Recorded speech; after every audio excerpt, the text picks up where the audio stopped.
Welcome. I'm David. This is Warriors of Light Astro Tarot. And this will be a short talk about what it's like to have a Sagittarius Sun and Cancer Moon, which I have. Um, so really talking about Cancer season, and thank God, it's high summer in the Northern Hemisphere. So first we want to think about what is Cancer like as an archetype, and then Sagittarius. But Cancer is a great mother, and it is summer time, the emphasis on mother cannot be stronger. It's like, sorry, maybe Leo and Virgo can argue over second best mother. Notably, a Sagittarius mother, no dish on Sagittarius mothers, but not known to like Cancer mothers to be, a Sag mother will leave children that are strong and independent. She probably won't mollycoddle them and stuff, or that kind of thing. Smother them for sure. Not could probably be a helicopter mom. Cancer mom, yeah.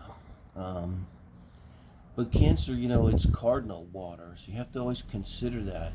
So cardinal signs are like the masters of that element. So really, Cancer is the real master of emotions at the highest vibration. Scorpios, Pisces might be like, hey, we're pretty darn emotional too. But, yeah, I know, archetype, but, soft, too mutable, water, too open, too spongy, Pisces. Scorpio, it just comes with this agenda, that's sort of like, I have a Venus in Scorpio. Well, it's in detriment there, because, not how Scorpio's supposed to work, with worried thoughts about what is anyone cheating or what's that or what's going to happen, kind of looking for trouble and looking at the dark side. And Cancer, as an archetype, comes in and kind of cuts through that with cardinal water, ideally. So, but we're really looking at someone who's very nurturing. I have the Cancer moon, so and you're said to express your moon as a very young child, and I believe I did. I don't have a lot of memory early, but very possibly so.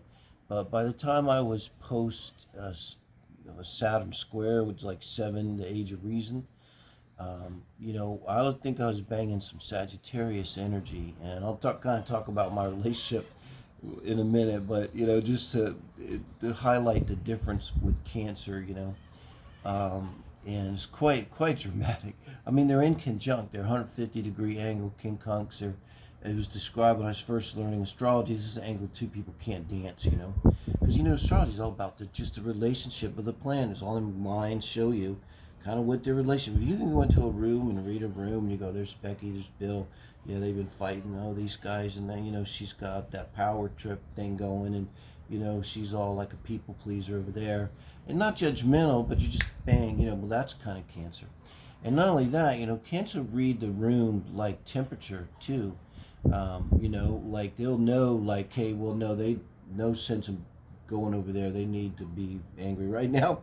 But so and so, look at that. They need me. I'm gonna go over and talk so and so, and you immediately go to them after entering the room, almost like instantly recognize, and you're like, "What's going on, man? You look rough. Talk to me, boo." And this is the Cancer energy, and Cancer is also concerned a lot about safety, security, of course, family, the fourth house, the moon. Is really important to note that, because Sagittarius is important to say. You got to contrast these. Here's the moon. So the moon's also, I guess, as an archetype, should talk about that. It rules Cancer. Okay, rules the fourth house. It rules mother, home, security, and so it also rules the unconscious. I think of the unconscious. Well, that's the greater part of our mind. So the moon is the mind. It's not just Mercury. Mercury may be the conscious mind, one way to look at it. And, the moon is that unconscious part of us. And that's the iceberg below the surface. You only see the tip of the iceberg. And you're like, wow, look at that big iceberg. But if you know anything, below that thing is a massive structure, at least 10 times the size of what you see. Well, this is the unconscious mind here. And so it's almost to that instinctual area. And, a lot of times with Cancer, I find a moon, things are are beyond articulation for me, and I can't even, I have Mercury is trying the moon, and so I usually can articulate really well, I feel people don't be like, oh my god, no, you're not gonna talk about your feelings again, because I mean I could like finally talk, but at times it's like I'm swamped with the Cancer moon, and you just I can't really articulate. I did why I use poetry, because sometimes with poetry I can kind of get them out what I'm feeling. That's what I'm saying. Or if I was an artist, I probably could draw it, but can't draw a straight line, guys. I'd love to be an artist. So much respect for. I think the world needs more artists. Frankly, I mean, we really don't need a lot, but we need everybody to shut the fuck up mainly, and we need like artists and fucking comics and creative people to step up and do something cool, and scientists to just keep doing their thing, and we just need politicians to shut the fuck up and let people work together and build a decent world. But just saying, that's Sagittarius coming out. So you've got all that going on, and then with the Sagittarius archetype, it's in conjunct. Remember, it's like they just do not relate at all. Like if they go and really try, walk up to each other, hey, how's it going? And they're like, it's like, say the relationship between the Cancer Sun, just stay with relationships, because that's astrology. Let's say the Cancer Sun, is having a party at their house, which would be very, the Cancer Moon. And here comes your Sagittarius, kind of boisterous and loud and outstanding somehow, and comes into the house and it's kind of like not really appreciating the house, because Sag doesn't. And it's like, hey, it really wants to get outside for number one. And it's talking about all of these kind of crazy things, and like, well, maybe you should rent your house and go move to Tibet and study with monks. And hey, what would be cool? Like, leave your house. Something's gonna be something about leaving the house, kids. I mean, I'm kind of kidding, but I'm kind of not. It's kind of what it is. And the Cancer Moon's like, this guy would like shut the fuck up. I wish he would join the politicians and shut the fuck up. This guy, leave me alone. I'm digging my little party here at the house. Everything's cool. So Sag is kind of to Cancer is like a disruptive energy, but Sagittarius energy of over there. That's the ninth house. It's like a bridge between all the personal shit up to the deep unconscious stuff in the eighth house, and then ninth house, and then you go into working with others and friendship and the collective unconscious in the 12th house. So you leave the self. That's that bridge, and so it is. The bad thing about it is, which is very different from Cancer, because it's mutable fire. It's very difficult for Sag to be here now, to just be in the moment, because Sag is always so concerned about over there, what's over there, what's over the next. A lot of adventurers are Sag, and it could be almost kind of a manic thing. And I mean, imagine here to a Cancer who's really concerned about security, right? Number one, and safety. Well, how safe is it to go on a sled dog trip through the Arctic in the dead of winter, to be the first person to reach the pole? Not very safe. So it's like you might, as a Cancer, like you might not even want to hear it. And that might probably be all the Sag you want to talk about. And so also the Sag is literally about, foreign lands, and here you get this Cancer. It's about home and family. In general, there's not going to be a real, especially in the moon, about feeling. Moon is a lot about what do I need to feel secure. That's your moon. And so, you need to feel secure, that home base and, all that. You might, have a special relationship with mom. Would be unusual, with Cancers.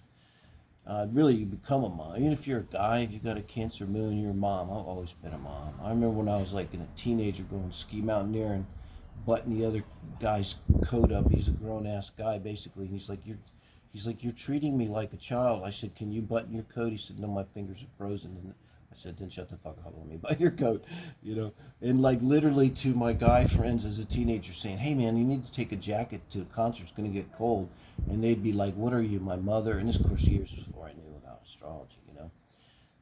So I mean, what a contrast. And here, so if you've got this Sagittarius Sun and a Cancer moon, I'll tell you how it played once I became a more Sag, and just literally, like, it was not good. It was part of the whole process that I had to put back together with therapy and stuff when I was young and a young man in the middle age, and even now I'm always doing shadow work. All my energies in the fourth house, which is also that deep unconscious stuff, right?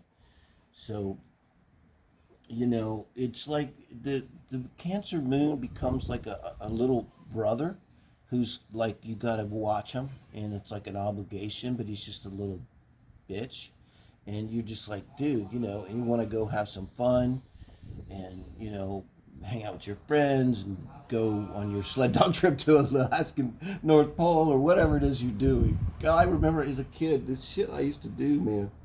I always get so much trouble. The other mothers would just forbid the kids from playing.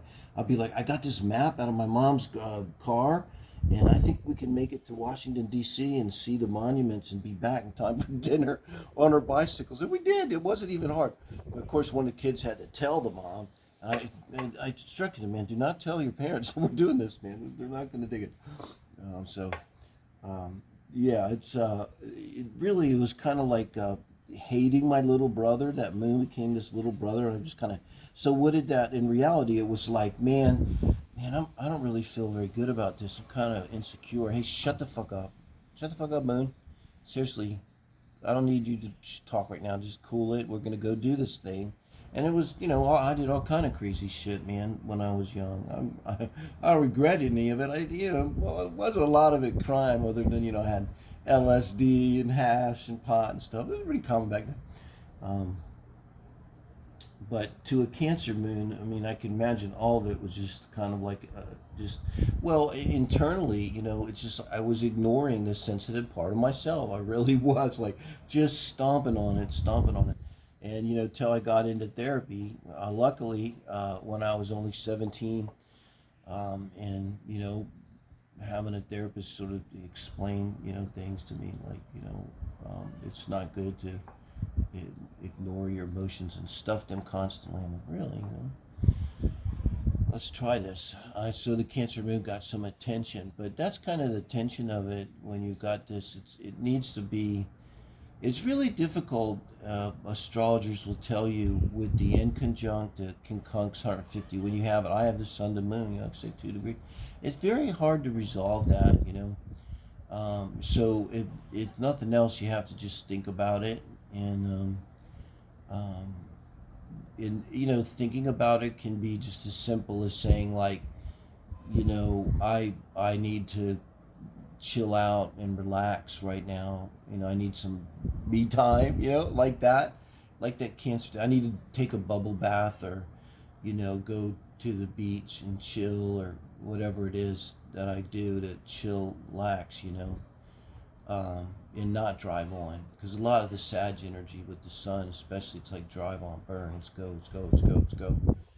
And that was me, and the Cancer moon is like, no, man, no, let's just fucking stay home, curl up on the couch, eat something bad, and watch a stupid Netflix show that, for a while with your lover, and just forget about everything and try to have a little fun, or whatever it is, That would be a very Cancerian thing to do, by the way.